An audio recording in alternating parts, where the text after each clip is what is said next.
papais, tudo bem? Olá, crianças. Espero que esteja tudo bem, que tenham aproveitado um pouquinho o feriado, seja da forma que deu. Eu aproveitei fazendo TCC da pós, que eu espero entregar.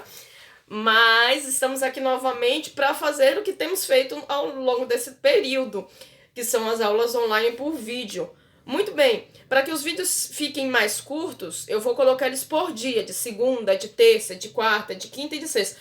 Mas todos os pais já estão cientes que eu tenho um canal e que posto as atividades lá. Então os pais também que quiserem, não precisam ficar esperando necessariamente, tá bom? É só acompanhar por lá mesmo, que já vai ter as atividades lá também. E também vou lançar as atividades por dia. Olha, nesse dia atividade tal e tal. Aí vocês não se perdem.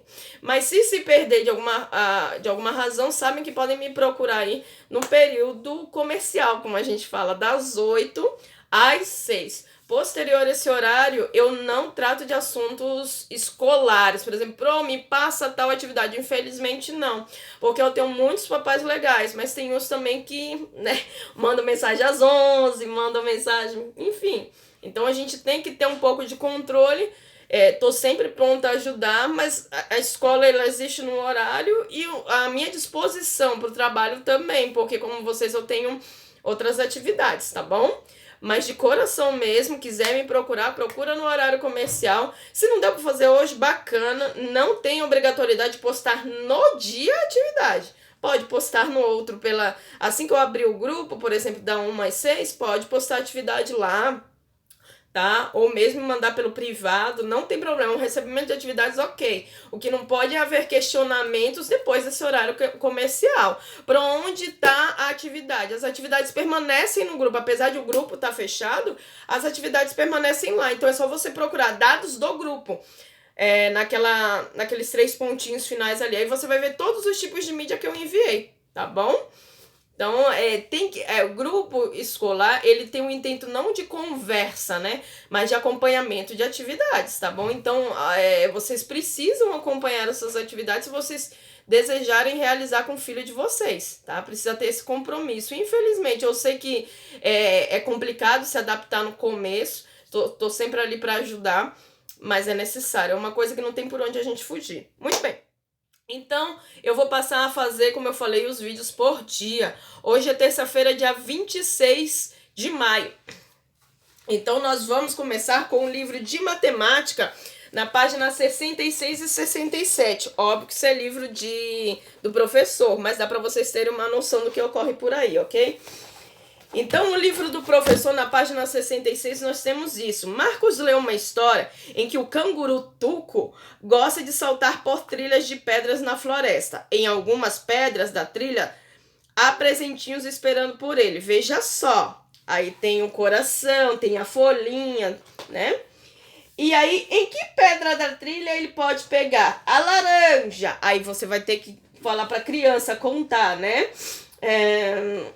A laranja estaria no número 13. E aí ele vai colocar 13 aqui, entendeu? Então, onde tiver o objeto, ele vai ter que adivinhar um número e colocar aqui. Qual é o número da última pedra da trilha que é possível ver? Né? A última pedra aqui, ó, é qual? É o coraçãozinho, tá? Então, perdão. Qual é o último número... Não. Qual é o número da última pedra da trilha que é possível ver? Ó, que é possível enxergar é o 53, tá? Ó, a trilha termina no 53. Então, a última pedra que ele consegue ver é o 53.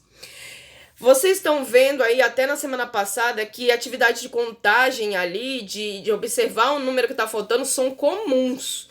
Então, é essencial para a criança que, principalmente, tem crianças que já sabem contar até 100 tranquilamente, mas para as crianças que não sabem, vocês têm que solicitar que a criança mesma, ela escreva de 1 a 100. E aí você vai ter sempre aquela tabela fixa para ajudar nesse tipo de resolução, tá bom? Até que ela memorize. É questão de treino, fazer. Quanto mais fizer, melhor memoriza. Muito bem.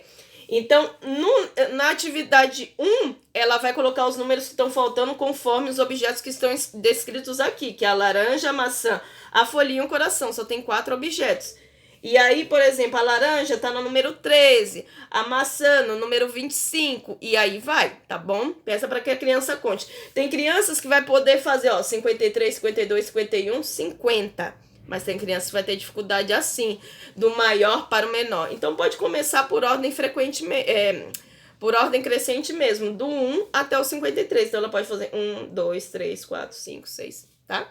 E se quiser, antes da realização da atividade número 1, ela pode colocar em cima também, ó. Você pode propor, vamos contar, e contar com ela. Aí o número que estiver faltando, ela já escreve do lado, tá bom? No próprio livro. Muito bem. Aí página 67. Você reparou que na trilha do Cangurutuco, o número 27 fica entre as dezenas exatas 20 e 30, a família do 20 e a família do 30, como a gente fala, né? Isso quer dizer que 27 é maior que 20 e menor que 30, ou seja, naquela fileirinha lá, né? Da família, tá? Aí aparece a figurinha do canguru, olha, 20, aí tem o 27 e depois o 30. Aí você pode questionar para a criança qual é o número maior, qual é o número menor. Ok. Complete com as dezenas exatas entre as quais encontra cada número escrito no quadrinho. Então você vai utilizar aquela tabelinha que eu pedi que vocês tenham, de 1 a 100. Para os pais que tiverem impressora também pode imprimir. Tem um monte no Google, uma mais bonita que a outra, tá bom? Bom, letra A, né? Tem o 13. O 13 tá entre que dezenas? O 10, a família do 10 começa lá no 10 e depois termina em que família? No 20, né? Do 10 eu não pulo pro 30, entende? 21 começa em que família? No 20. Termina em qual? No 30, né? 48 começa em que família? 40. Termina em que família? 50. Então, possivelmente, esses números aqui do meio, eles servem só de orientação, para saber em que família ele se encaixa, né? Na família. Vamos usar assim para as crianças ficar mais fácil o entendimento, tá bom? Que são as famílias das dezenas, de 10 a 100. De 10 a 90, perdão. Tá bom? Então as crianças vão ter que se orientar pelaquela tabelinha lá, para elas ficar mais visível. Tem criança que vai fazer sozinha? Tem, mas é mais complicado, tá bom? Principalmente para esse exercício aqui. E nós já estamos, como eu já mencionei em outras atividades, fazendo esse exercício de dezenas, tá bom? Muito bem, página 66 e 67, facinho. A criança tende a fazer isso no máximo em meia hora, tá? Página 71, 72 e 73 do APS, que é o livro aqui, ó, de português, tá? Mas são muitas páginas. Não, mas é uma continuidade e não é difícil. Não deu para fazer tudo hoje, pode fazer amanhã de manhã, sem problema. Bom, aí nós lemos na semana passada o Corvo e a Raposa, que eu até acho que coloquei um outro nome na atividade, né? Quando eu descrevi a atividade. Muito bem. Aí eles vão fazer interpretação. Muitos assim, ó, por exemplo, não vai precisar de escrita, só de conversação. Atividade número 1. Quem ficou com o queijo no final da fábula? Foi quem você imaginou? No final da fábula, quem ficou foi a raposa, né? Mas será que a criança imaginou isso? Então você vai questioná-la. Não precisa escrever nada. E aí depois, a fábula lida não está escrita em versos. As linhas são contínuas, seguidas, né? Assim como no texto da unidade anterior, lá atrás, há parágrafos. Um espaço no início de cada conjunto de linhas do texto. Com a ajuda da professora, que no caso, né? Agora são os papais e as mamães. Pinte na fábula os espaços que correspondem aos parágrafos. Aí aqui no meu, olha, como é livro do professor, tá bem no comecinho, ó. Tá vendo? Aí você tem que falar para a criança que esse espacinho aqui, tá? Que começa, ó. Que quando a gente escrevia, a gente que é um pouquinho mais velho do que eles, a Pro mandava colocar o dedo para iniciar a escrita de um texto, né? Então pode falar para a criança que o espacinho se identifica pelo espacinho e pelo ponto, ó. Cadê?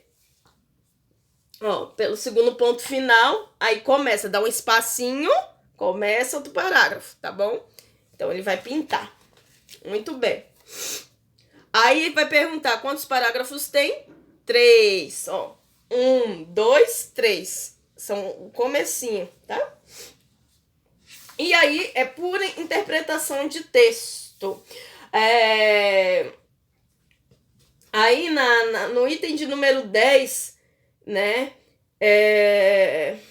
Fala assim, ó. Pintem a frase da fábula que expressa a moral. A moral já tá até escrito. Moral. Cuidado com quem muito elogia. Então a criança vai ter que pintar isso aqui, tá bom? No exercício de número 11, depois de ter lido a fábula, o corvo e a raposa, respondam qual é o assunto dessa história. Não há espaço para escrita, então significa que ele só vai responder para o papai e para a mamãe. E aqui na página de número 73, a gente não vai fazer isso aqui, né? Esse enredo. Nós vamos tão somente fazer até a parte de cima, atividade de número 2. O que vocês acharam das atitudes do corvo e da raposa? Também é uma atividade só oral, para você identificar se seu filho entendeu ou não a atividade, tá bom? São atividades de interpretação de texto para indicar que a criança leu e compreendeu aquilo que ela leu, tá bom? Então, são atividades frequentes até o final do nosso trabalho, porque até o ensino médio é interpretação de texto. E essas atividades de interpretação de texto são mega essenciais, porque a gente observa que muitos pais, inclusive, muitos adultos, leem, mas não compreendem, né? Você manda uma mensagem lá, se não sei mais informações. Aí a pessoa pergunta informações. Acabei de dizer que eu não sei mais informações, mas a pessoa não leu, né? Então a gente precisa ler e compreender aquilo que está lendo. Então por isso que as atividades de interpretação de texto são tão fundamentais, porque vão de encontro com aquilo que a gente espera de qualquer leitor, que ele leia e compreenda o texto lido, tá bom? Um abraço, até quinta-feira!